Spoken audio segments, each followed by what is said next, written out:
مولا کائنات کی حدیث ہے کہ انسان کے جو ہیں وہ 3 طرح کے دوست ہیں، رفیق 3 طرح کے ہیں۔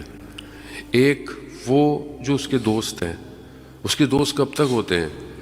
جب زندہ ہوتا ہے، جیسے ہی مرتا ہے دوست سب سے پہلے پوچھتے ہیں جنازہ کب ہے، بس۔ اور وہ دوست، وہ اس کے فرینڈ صرف اس کے جنازے تک ہوتے ہیں۔ جنازہ دفنا دیا، دوست نہیں پوچھتے۔ دوسرے دوست کون ہیں؟ دوسرے دوست اس کے گھر والے، اس کے بیوی بچے، اس کے رشتہ دار۔ وہ کب تک ہیں؟ امام فرماتے ہیں وہ جب تک ہوتے ہیں جب اسے قبر میں دفنا دیتے ہیں۔ قبر میں جب دفنا دیا وہ سب بھی پلٹ آتے ہیں، جلدی جلدی دفناؤ، جلدی قبرستان سے چھوڑ کے واپس چلو۔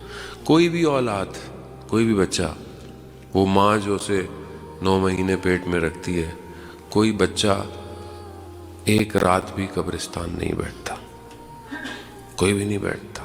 اتنی دیر کی اولاد، بس دفنا دیا، ٹھیک ہے، اچھی بات ہے، انسان پیچھے فاتحہ پڑھتا ہے، اچھے کام کرے، لیکن یہ بھی اتنی دیر تک ہوتے ہیں۔ واپس چلو، سوئم کرنا ہے، فلانا کرنا ہے، جائیداد تقسیم کرنی ہے، سب ایسے ہی ہے۔ امام فرماتے ہیں تیسرے دوست، تیسرا جو رفیق ہے وہ کون ہے؟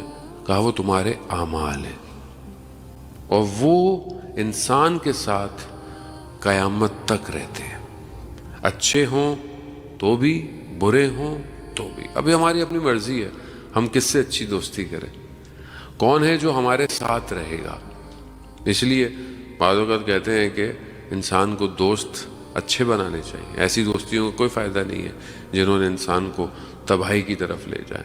حضرت عیسیٰ علیہ السلام کا مشہور قول بیان کرتے ہیں معصومین سے روایت کہ دوست وہی ہے جسے دیکھ کر خدا یاد آئے۔ تو انسان بہرحال اپنی زندگی میں کتنی دیر رہے گا؟